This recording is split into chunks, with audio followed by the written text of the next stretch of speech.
So we expect again full cooperation and to the full extent of the organization, tutulungan ng PNP. Huwag nyo nang hintayin ng PNP ang makahanap sa inyo. It might get worse. Okay? Parang PJK dito okay?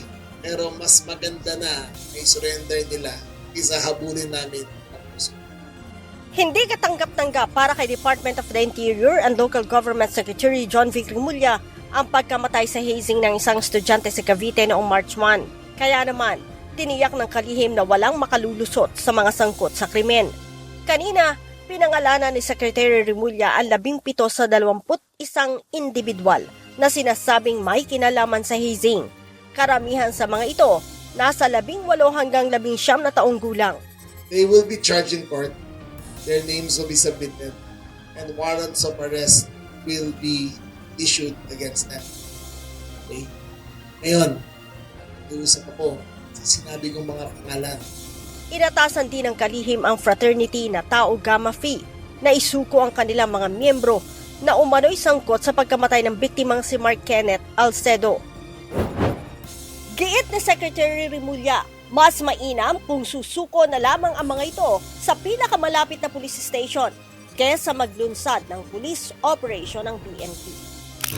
Unahan nyo na mag-surrender kayo kaysa habulin namin kayo.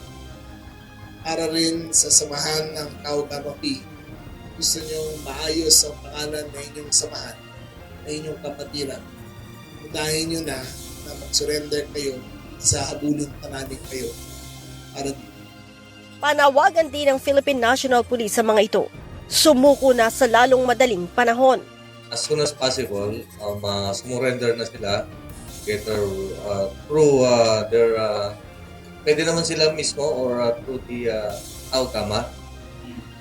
This is important so that once and for all, matundukan natin so we find out as Red, merong mga personalities that are involved, 19 of them or 21. Baka meron pa, lahat ma-identify natin whether they are victim or suspect. Remember, per hazing law, pag ikaw ay biktima, ikaw ay mapaparusahan din. No? Walang maiiwan dito na hindi mapaparusahan. Kinundi na naman ng Tau Gamma Phi ang ginawa ng kanilang mga kasamahan sa Cavite. Hindi aniya nila kinukonsente ang mga ito. Katunayan, ilan sa mga matataas na opisyal ng kanilang Cavite chapter ang inalis na sa pwesto. We already explicitly told all our councils, all our chapters na we should and we will be abiding by the anti-hazing law. So, yun yung namin yun yung gusto namin na at least matigil yung hazing. And again,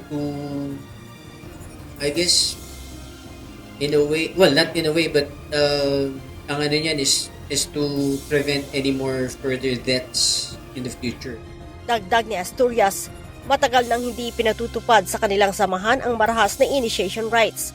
Ngunit, aminado ito na mayroon pa rin silang mga kasamahan na hindi sumusunod sa polisiya.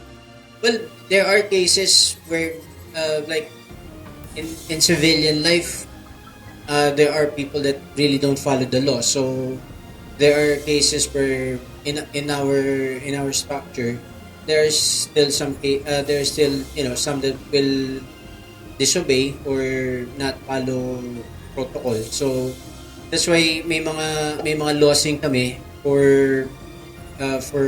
infractions tulad niyan. Pero ito nga yung namatay, it's a different ballgame. Sa ngayon, isang suspect na ang hawak ng mga otoridad habang pinaghahanap ang 20 iba pa. Leia Ilagan, UNTV, News and Rescue. Diyos ang aming sandigan, serbisyo publiko ang aming pinahahalagahan.